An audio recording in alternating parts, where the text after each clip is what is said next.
Hey everyone, this is our last episode rewind while we've been taking a break, and it's a great one. In fact, our editor, Connie Gorant Fisher, when she edited this, called me and said, "Woof, I really like this episode." Julie's the author of How to Raise an Adult and Your Turn. She's also a former dean at Stanford University.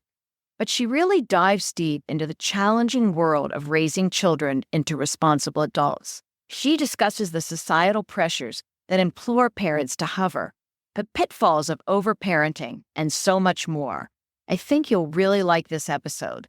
Again, even if you've listened once, listen again. So let's get started.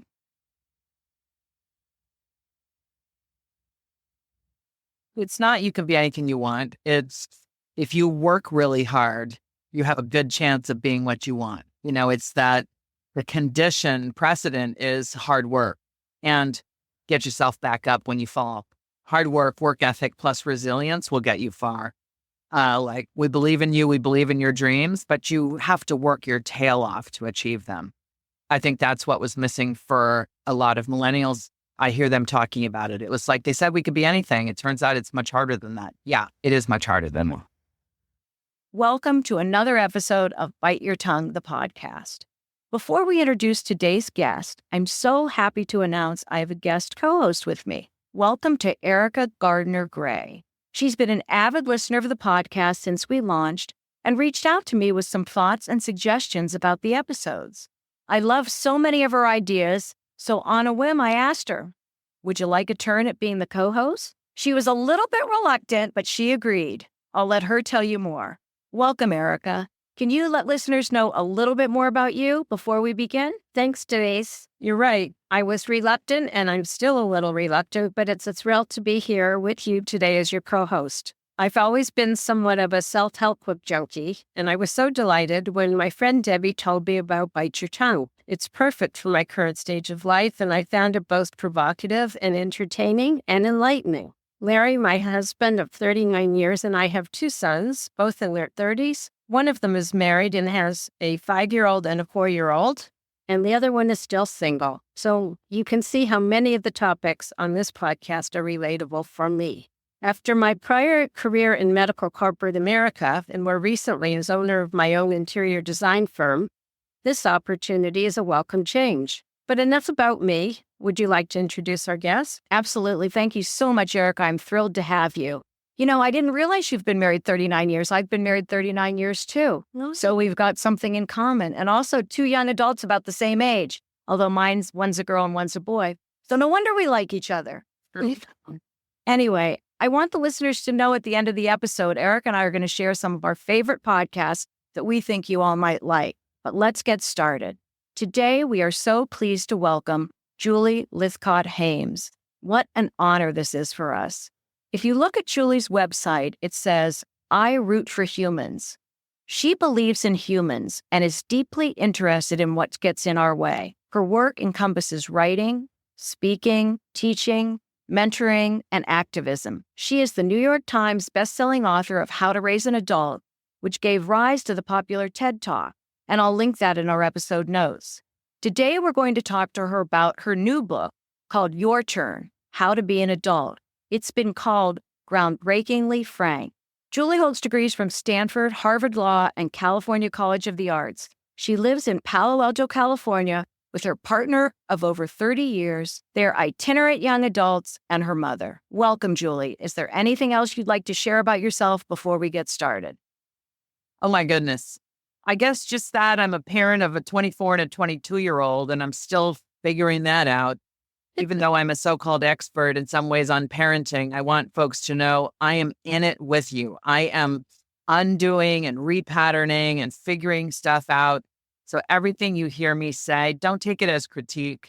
I'm on my journey and I'm trying to share with you some of the lessons I've learned the hard way. Oh, Julie, I love that. I think, this whole issue of parenting young adults is something that's kind of growing. Someone said to me, it's the longest relationship we have with our children. 18, they're up and gone. We need to nurture that so that the next 40, 50 years, God willing, we have a good relationship with them. So I appreciate that. So, Erica, I'm going to start. Is that okay? Yeah. Okay. So, Julie, you love humans. You root for humans. What does this mean? And what do you want our listeners to understand about that mantra so we know a little bit more about who you are? No one has ever pressed me on this, so thank you for the opportunity. I actually, in my heart, in my spirit, I care about humans. Many of us do. I'm not unique in that, but I really mean it. So I take an interest in the struggles of people around me. I'm not trying to solve everybody's problems, but I am trying to show up with compassion, letting people know that I believe in them, letting them know I respect them, trying to treat them with dignity, trying to be of some use if I can. I'm one of those people that doesn't see this human journey as a race that some of us win.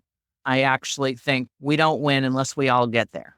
So I'm trying to do my part. That's terrific. It really drew my attention when I was reading about you, and I thought maybe all of us need to be a little bit more like that nowadays.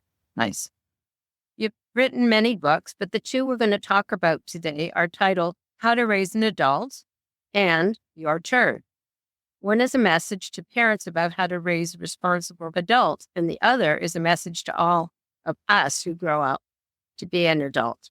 Tell us how you came to write both of these and what they mean to you both as a parent and as an adult Maurice. These two books are really the flip side of the same coin. When I was a dean at Stanford University, I had the privilege of working with 18 to 22-year-olds to be someone who rooted for them, tried to shine a light on their path, and help them figure themselves out. In that work, I saw that many were still quite handheld by parents as if they were 5 or 11 instead of 18 or 22. And I could see the damage it seemed to have on their sense of agency, their skills, and their mental health. So I decided to write that parenting book, How to Raise an Adult, really based on what I'd seen, as well as interviews with a whole lot of other people about what they were seeing around the country, not only at colleges and universities, but in the workplace, K-12. So that parenting manual exists and is my first book, but it was based on me really trying to advocate for young adults to be able to thrive in this one life of theirs. So Your Turn, which is the more recent book, is the flip side. It's the book for kids, rooting for them to thrive. It doesn't have parenting advice in it. It has advice for young people on the choices, how to make the choices and how to cope with stuff and what to prioritize and so on. But both books emanate from the same center point, which is me rooting for young people. So, I'm sorry, go ahead, Erica. Do you think that parents are more involved with their kids at the request of their kids, or do you think that the parents have their own needs to be more involved with their kids? Well, I think there's a third piece missing, which is society pressuring parents to be more involved. This is such a commonplace manner of parenting. It's not new any longer. There was a time when it was new and odd, but really millennials and now Gen Z have been raised with this overparenting approach. So it has become the norm in many communities, which makes it hard to stand up to, or even for parents to realize that it may be too much. It just seems to be the way everyone's doing it. So why would they not? I think some kids are asking for more involvement, but kids don't know what childhood is supposed to be, right? If they look around and see, well, everyone else's parents are, at every soccer practice, or everyone else's parents are kind of helping with the homework, doing the homework. Why aren't you helping me? Like, I can't figure this out. You do my homework. Well, it's on the parent to say, actually, this homework is yours. It's a compact between you and the teacher. I can answer a question here or there.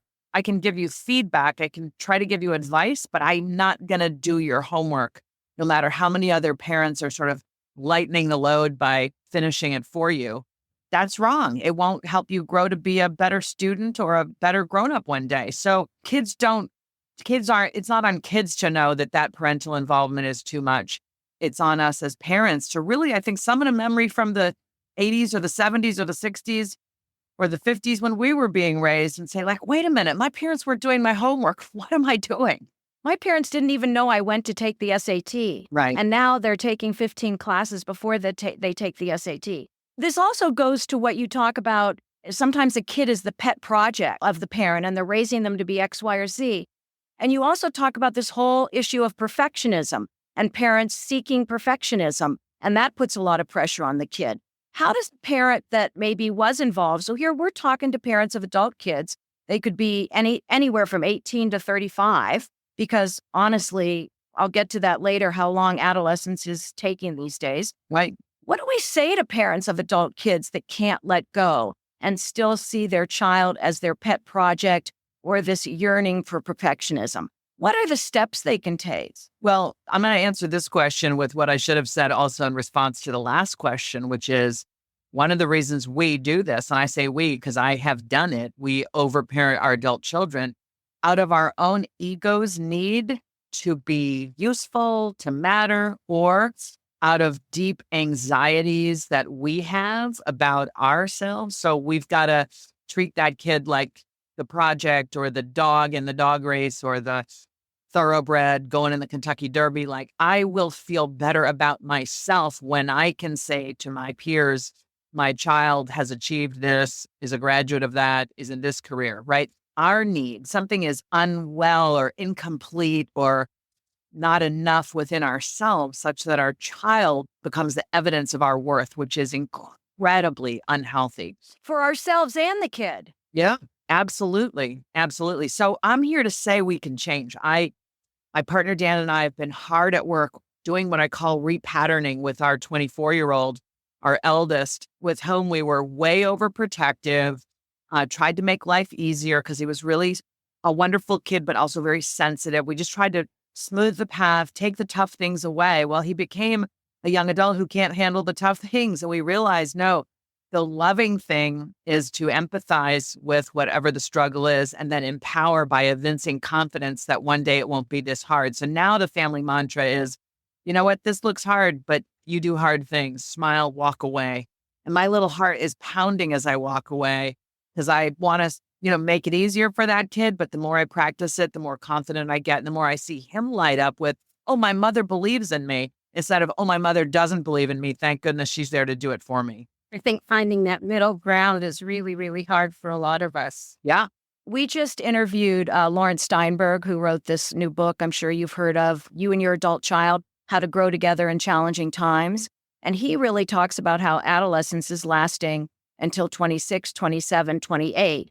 And he says it's parents. He says similarly to what you say about parents being over-involved, going to all the soccer games, blah, blah, blah.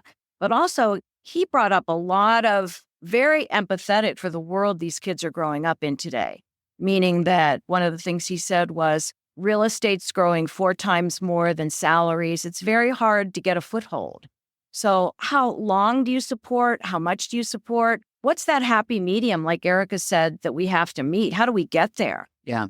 I mean, Steinberg is raising a really good point about the widening income inequities, that salary and wages haven't kept up with the cost of living. And it's certainly true where I live here in the San Francisco Bay Area. And yet, if we hold our kids' hands forever, and then one day we're dead and gone or infirm, then they're really going to be lost because they've been taught that I'm okay when my parents are holding my hand. Well, that's not a promise we can keep forever. So I would advise every parent, keep your eye on the long-term purpose of parenting, which is raise that offspring to be able to fend for themselves without you. We hope to not be taken from them too early, but along the way, we're supposed to be transferring our knowledge to them and teaching them and letting them have the life experiences that teach them. So the line is, I have this 4-step method for teaching any kid any skill. First, you do it for them, and we're really good at that. Then you do it with them. Like, they're there, but you're doing the work, but you're supposed to be kind of teaching the work, narrating out loud. Now we do this. Now we're going to do this. Now we're going to do this. Step 3, you watch them do it. They're in the driver's seat. You're in the passenger seat. Can grab the wheel in an emergency. Step 4, they can do it. You're out of the car.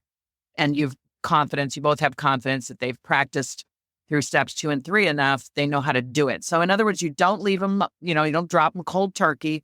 You don't do everything for a person and then abandon them, right? You teach them. You have a goal of, I want my kid to be capable of doing this. So when it comes to rent, you decide, like, is my kid a hard worker? Do they have a job, right? Put those expectations in place. And if that job doesn't earn enough wage or salary to comport to what basic minimum rent is in your town, then you may have to figure out, all right, are we going to subsidize in some way that recognizes you're a hard worker, but rents are out of control? Maybe you can afford to do that. Maybe you can't. Maybe it's that tough conversation where you say, I'm so sad our area has become unaffordable for young people. Thankfully, there are many other places in this country where it's not out of balance. We might see Gen Z moving, to the heartland where there are cities with great jobs and reasonable cost of living. I mean, maybe that's how regions get repopulated because young people can't afford to live here in the Bay Area or, on the coasts anymore. I don't know, but there are solutions available, and they all entail ultimately empowering the young adult to get farther out there in life, do more and more for themselves rather than bring them home into their childhood bedroom, pat them on the head and say, don't worry, it'll always be okay. Because it won't. We'll be gone and then they will be lost. How important do you think it is to put time frames for helping them? Yeah. For example, when you were saying help the kids with the rent if it's too much, do you say I'll help you for some finite amount of time and then there's an expectation that they figure it out going forward? I think these are conversations that have to be had. So yes, and every kid is different. Some kids have mental health challenges and they're not going to be as equipped to kind of support themselves as soon as others might. They might be in a field that doesn't pay very well. My kid, for example, is an aide for kids with special needs in the public schools. Well, I love that. I think it's Fabulous. God's work and angels' work, but sure doesn't pay for. He's represented by a union, but that salary isn't going to cover a studio apartment anywhere near where we live. So do I want to tell him he can't do that for a living? Do I want to tell him he should do it in a different part of the country? Or do I want to partially subsidize his situation? And that's the route my partner and I have taken, partially subsidizing, but we won't do it forever. We haven't yet figured out for how long, but that hard conversation is coming. He's 24 now. But don't you think, I mean, for me, as long as they're working and working hard, no one's going to do that job because no one can afford to live on that. And we need good people in those jobs. And that's the same thing with teaching. Yeah. Jessica Gross said the New York Times just wrote a call on the pin. No one wants to be a teacher. And yet it's the teachers that are shaping the future. Right. And so it's really hard. But I want to say one more thing. You talk about moving to the heartland, and I get that. But the political climate of our country right now is becoming really difficult. Yeah. So I would say a couple of things, not to presume everyone who's listening is I know. the same politics, but I certainly get and agree with you. But if a person is from a blue state looking to move to a more affordable red state, so to speak, typically the urban environment wherever you go is quite liberal and progressive. So even if the entire state tends to swing red, the cities tend to be blue. That's true almost everywhere. So be heartened by that. And when I say the heartland, I'm also talking about places in Ohio and places in Wisconsin and places in Illinois that there's plenty of progressive people there. So, I would Google if I'm a young person listening right now or a parent of a 22 to 35, right. I would Google best cities for young adults. They're going to tell you about cost of living, cost to rent or buy a place, quality of life, nightlife, social activities, and so on, right? Those places exist. In fact, some of them have grants like, we'll pay you to come to our city. Well, I think this abortion issue is a big one. I've heard a lot of young people say, I'm not moving to a state that will not allow a woman the right to choose. Everybody has to make choices. You're looking at a Black person, Black and biracial. I also identify as queer. I very much believe we have to find our people. We have to find our communities, both in work and in relationship, where we can be our true selves without persecution, prosecution, or just, massive difficulties. So let's get really outside the box. It may be that our adult children don't want to leave Silicon Valley or New York or these other expensive places. Fine. They're going to live with us. What are the parameters? Mm-hmm. How could they live with us and behave as adults instead of us feeling like we still have our teenager who's now 35 at home? It's about agreements. It's about boundaries, respecting that they ought to be able to come and go as they please, just like we do, but also respecting that they will contribute to the family household far more than the chores they did as a child. They should now be doing some of the grocery shopping, and they should be looking out for grandma, and they should be thinking about augment whatever they were responsible for as a kid, ratchet it up. It comes with more responsibility, but also more freedom. It is possible to coexist as adults in the same house as long as everybody is treated as and assumes the responsibility of an adult. There's something really beautiful about multi-generational living, and many countries do it. The problem is it goes back to the thing we said at the beginning. Your ego gets in the way. Johnny's living at home. Right. So what we have to say is, it's really unaffordable here. So Johnny's living at home, but we're really proud of him. We give him his space. He contributes beautifully. So, he's an adult. We all just still happen to live together. Right. And then Johnny's got to respect your adult life. I mean, I've got a 24-year-old.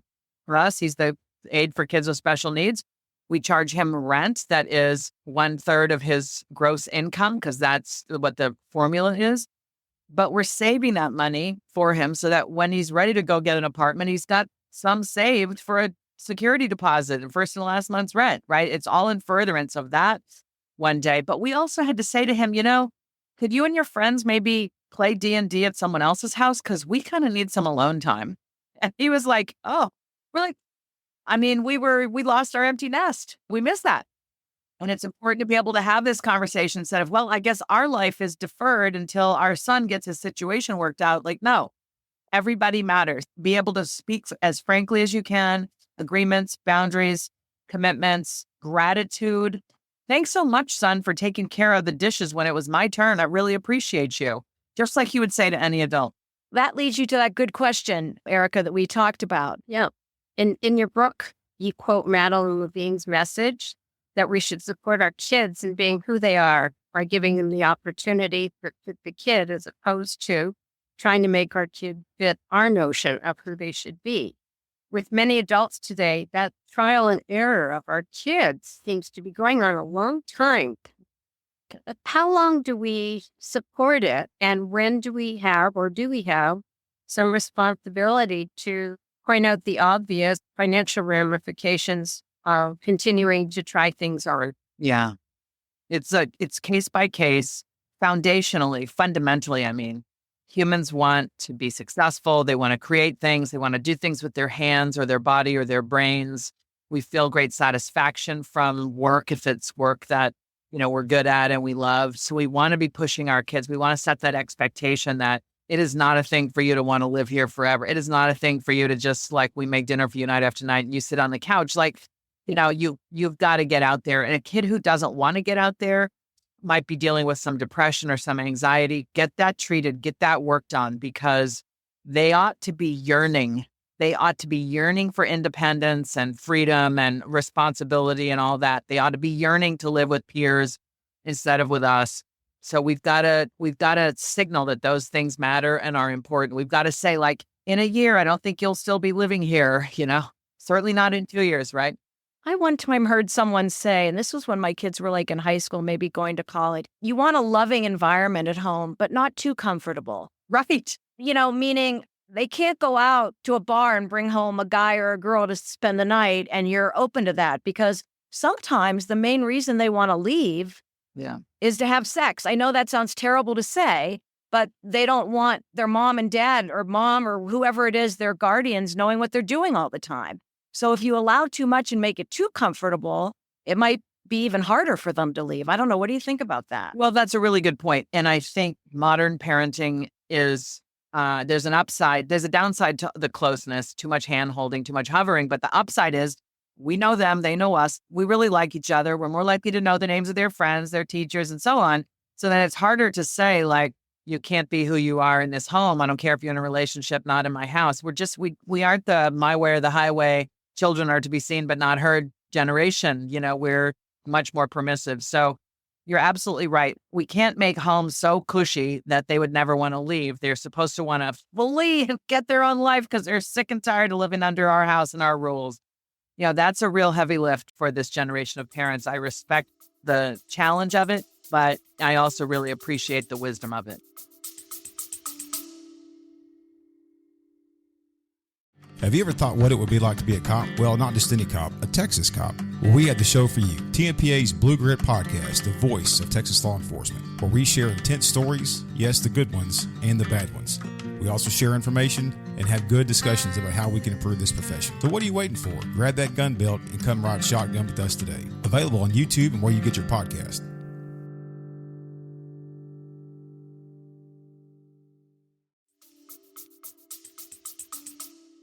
I liked your term self-efficacy. I call it the little engine that could. Maybe the most important book we ever read our kids. And we have done a great job, maybe too great a job, teaching them that they can do anything they want to do. And now that they're adults, they're learning they have limitations. So what's the in-between message that parents of adult children should be talking about with them? Yeah, it's not you can be anything you want. It's if you work really hard, you have a good chance of being what you want. It's that the condition precedent is hard work and get yourself back up when you fall. Hard work ethic plus resilience will get you far. Like we believe in you, we believe in your dreams, but you have to work your tail off to achieve them. I think that's what was missing for a lot of millennials. I hear them talking about it. It was like they said we could be anything. It turns out it's much harder than that. Yeah, it is much harder than that. You have such an amazing background in all your studies. And I just wonder, historically, we went from the way we were raised, they rang the dinner bell to come home. They didn't know where we were. And I know the world has changed, okay? But I want to go into why you think our generation of parents have ended up in this state. Does that make sense? Sure. Sort of having kids that aren't ready to launch, or even 25% of adult kids are estranged from their parents. What is this about? What is it historically and just in our world that has caused this kind of change? So that statistic on 25% are estranged is new to me. So I haven't read about it. I haven't studied it. My hypothesis there is when somebody has been micromanaged, they at some point say, to heck with this, I'm out of here. You do not have the right to know my whereabouts. You do not have the right to know about every minute detail of my life. It is too much. It feels like surveillance. It feels like an encroachment into privacy. And anybody raised that way at some point, I'm rooting for them to leave and say, stop, and if you can't stop, I'm out of here.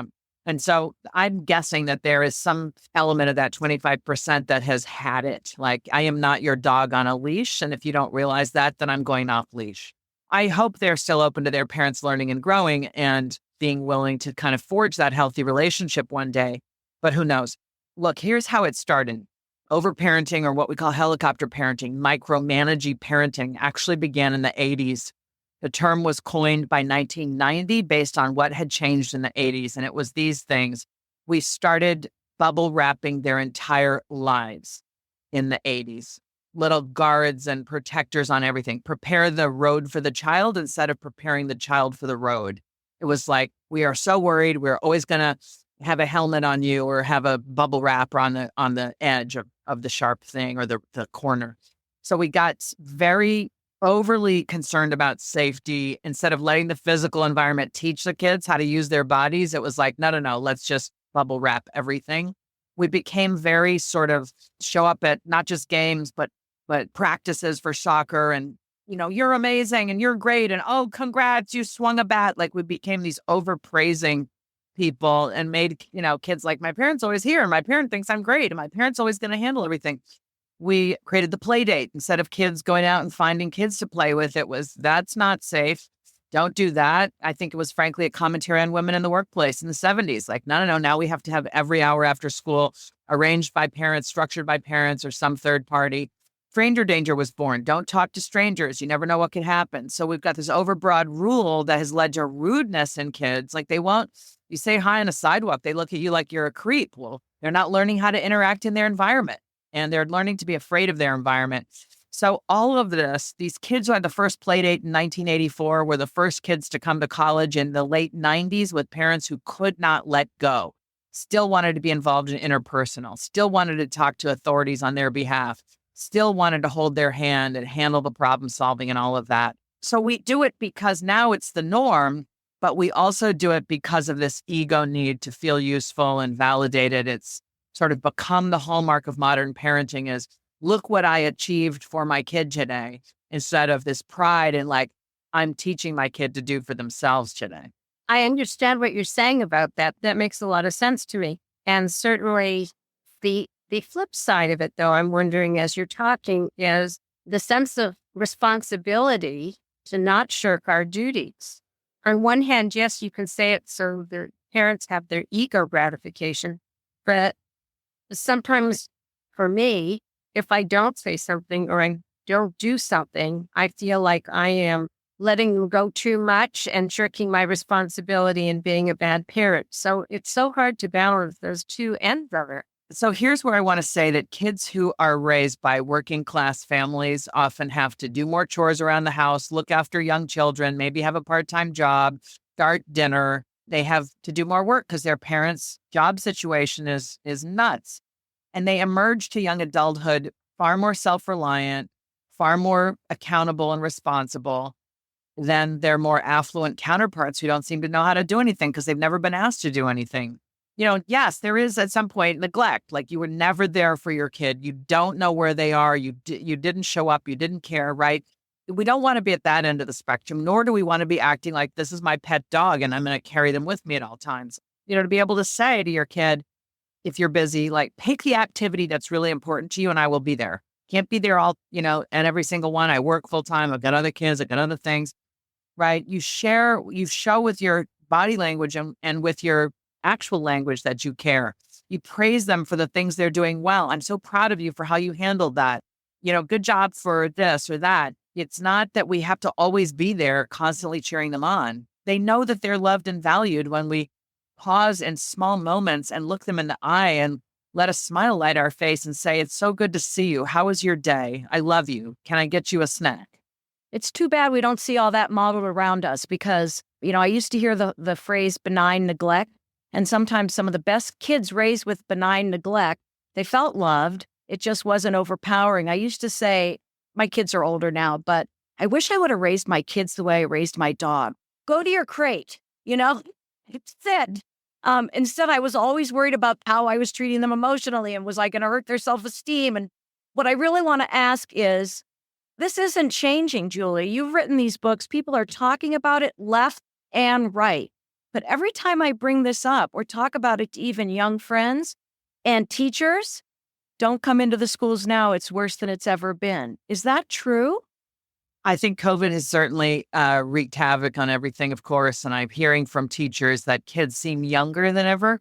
Jean Twenge writes about this, but she wrote about this before the pandemic. It'd be interesting to see her research now. She said maybe 5 years ago, she was saying 18-year-olds are like 14-year-olds of yesterday and 14-year-olds are like 10-year-olds of yesterday. The pandemic made them even more dependent on us. Typically, they didn't have the social interactions that kind of taught them how humans are supposed to behave outside the home. So yeah, there seems to be a lessening or a lesser maturity attached to the ages where we'd think you should be mature by now. But that's been in progress for quite some time. Think, nobody would say to an 18-year-old today, well, up or out, you're 18. Like we're still calling them children when they're 35, right? But in my generation, I'm Gen X, born in 1967. A lot of us were told you can live here until you're 18, but that's it. We went to the military, we went to college, or we went to the workplace. I'm waiting for someone to say no one in their right mind should be allowed to join the military at 18 because they're still children.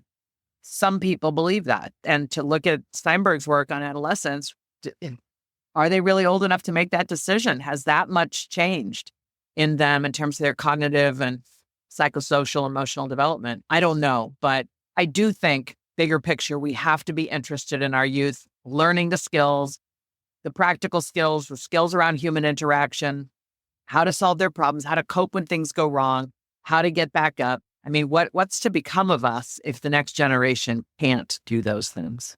You're right. You're absolutely right. There was something you talked about. How can parents and mentors sort of support this transition from adolescence to adulthood without enabling or imposing expectations? What steps can parents take to help the kid? I mean, they may have already done everything you've said. They've been to every soccer game. They wrote the college admission thing and the kid got into a great college. Now the kid can't find a job, doesn't really know how to go about finding a job. How can the parent take steps to correct some of those mistakes they made earlier on? So sometimes the parent isn't the right person anymore because our relationship is so intertwined. A lot of people with, who are middle class or above, who have some extra money, will hire that executive function coach if your kid can't seem to put a resume together or figure out how to use the internet to find jobs that are available. Get that third party signed up, hired to work with your kid X number of hours a week. It sets an expectation that this is important. We're not the best teachers of it. We're hiring somebody to work with you. Your obligation is accountable to them. Point being, there are skills to be taught, and it's high time our kid learned. If a kid isn't motivated to get a job, again, maybe they're depressed. Maybe something's going on. It's a sign if a body isn't in motion, if it's stagnant, something's up. We've got to be on the lookout for that. So some combination of good therapy and good coaching might be the path forward. That makes sense. I love that idea of bringing an expert into the equation, even if we ourselves have the ability to be hampering that role, because that's a distancing in and of itself that can be helpful for the adult kids to know that they have other resources, because God forbid something happens to us, they need to know their alternatives. Right. That's absolutely true. I also think it doesn't even have to be paid help. I sometimes use a friend, a neighbor, a relative. Sure. Hey, could you talk to my kid about this? I'm concerned about it. They may be more open with you than they would be with me. Yeah, for sure. And I think it's also okay to evince a future that you want to see come about. So you might say, I know it's hard now, but I also know that within a couple of years, you're going to have a job. Like, articulate the future you're trying to, or a couple of years feels like a long time. 6 months, 3 months, you're going to have a job. Articulate the future you want. It tells your kid you believe they can get there. And that's one of the things that's missing from this micromanaging parenting. All of our overhelp sends this insidious message. I don't believe you can do this. Therefore, don't worry, I've got it. We're trying to be helpful, but it totally undermines. So one of the best ways to help a young adult problem solve, whether they're in your face or they're texting you, is to express compassion. Oh, I'm so sorry. That sounds so hard. Are you okay? I love you. And then smile and say, let me know how you handled it, and walk away or put the phone down. I'm not talking about an emergency. They're bleeding on the street. I'm just talking about a run of the mill. Didn't do this. Forgot about that. Got to figure this out. And my son is his teacher's aide. As I said, he's a member of his union, trying to advocate for higher wages. And they had a conference, and he was invited to be a rep for his union. He blew the deadline to sign up for a hotel in the hotel block, and he was stressed out of his mind. And in the past, I would have been stressed, and I would have been there handling it for him. But I said, I knew better. So I said, you know what? This is hard, but you do hard things. I'm happy to sit here at the table and do my work while you do this, just for moral support. But you've got this. He, in his very stressed out way, found the email, found the information, called a hotel in Nevada, spoke with a clerk, because all the rooms online, he could tell the block of rooms reserved was already full. It was too late. So then he had to go to a plan B.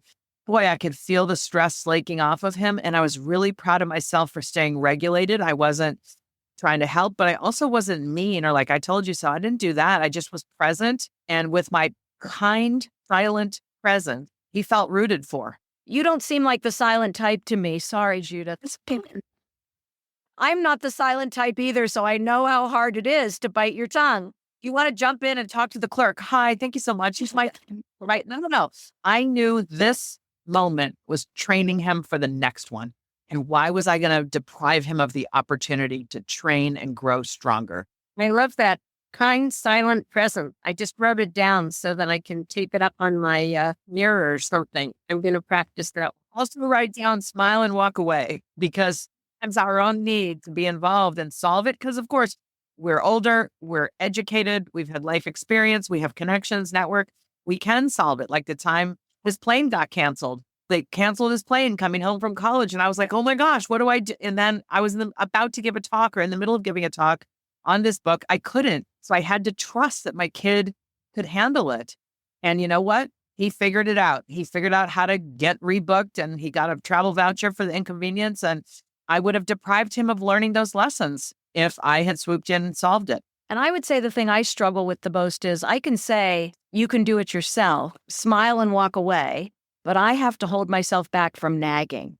Did you do it? Did you do it? That's my hardest part.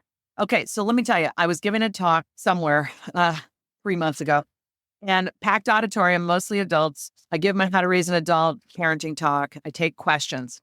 And this mom is sitting about 20 rows back. And she says, well, in our house, we have this situation where my son really needs to finish some applications. And then she goes like this. She looks all the way down the row, like 3 people down the row, where it turns out her son is sitting. He won't start. I keep nagging him. I keep telling him, I keep reminding him, because they have to get done. Do you have any advice for me? And I said, is that your son? And she said, yes. And I said, are you collectively willing for me to have this conversation with you in front of all these people? And the son was like this. And the mom said, yes. So I said, all right, mom, this is your son's application. Whether he does it or not is up to him. It's a reflection of him. If he wants to do this, he will. If he doesn't want to, he won't. You can say to him, hey, kid, don't forget this deadline. If you need me, I'll help, but this is yours. You've got it, right? Say that once. Let him know that you are there to provide help. He knows that. You do not need to say it again, let alone 10 times. The more you nag, the more it makes him feel, my mother doesn't think I know how to manage my life or that I care about my life. Okay? So back off and trust that it'll either get done or it won't, but it's his life. And then I said to the son, how'd I do? And he gave me a thumbs up. It's hard because we don't want him to fail to apply to college or fail to apply for that job. But the more we nag and do it, the more we're saying, I have to handle your life for you because you're incapable. Sometimes they need the consequences of, well, you didn't apply. And then you don't rib them. You don't say, if only you'd listened to me, you would have, right? It's not your life. That's the thing.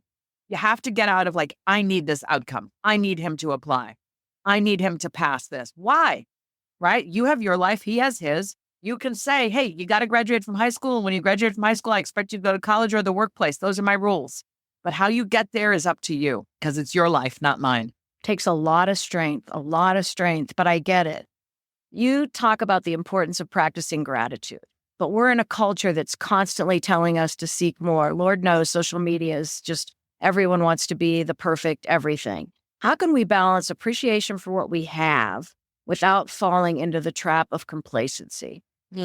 Well, I don't see a lot of complacency around me. I'm in Palo Alto. It's a highly stressed out, hardworking place, and it has its downsides, but complacency isn't one of them. I'm not sure that a gratitude practice leads to complacency. Gratitude, I think, helps you appreciate what you have so that you realize it's not all bad, right? Gratitude is a great thing to practice when you're feeling really sad, scared, angry, things have gone wrong. It's great to pause and say, you know what? Let me just rebalance by saying, here's what I can be grateful for. And small, the more minute, the more specific, the better. Not my health, my life, but like, I had a great breakfast today because my partner went to the store and there were things for me to cook.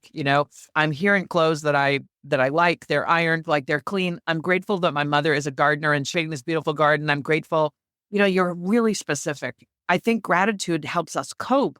And then the stuff that we're afraid of or worried about doesn't seem quite as insurmountable. So I don't think complacency is the opposite of gratitude. In your book, How to Raise an Adult, you outline 4 types of parenting: authoritative, permissive, indulgent, neglectful, authoritarian, right? Mm-hmm. How does that change as a parent to a young adult?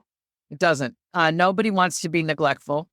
So take that off the table. Nobody should be an authoritarian. That's the my way or the highway, my house, my rules. It's rule-based with no care and concern or compassion. Nobody should be doing that. Indulgent permissive is like the best friend. Like, I'll handle everything. It's all good. No rules and just total like touchy feely, whatever you want, kid.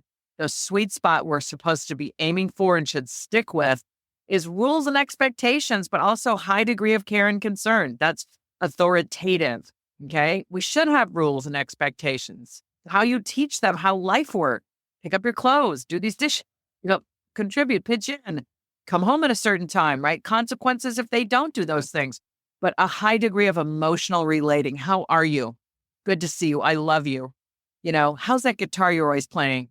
I know I'm always nagging you on your science test, but you know what? It's yours to figure out. I want you to do what you love. That guitar you play, it brings me joy when I hear it, the music wafting through the house. And I want you to know that I hope you have enough time to play that guitar because you're pretty good at it, right? It's showing up and seeing them, treating them with unconditional love, not love when they get A's, but love because they breathe.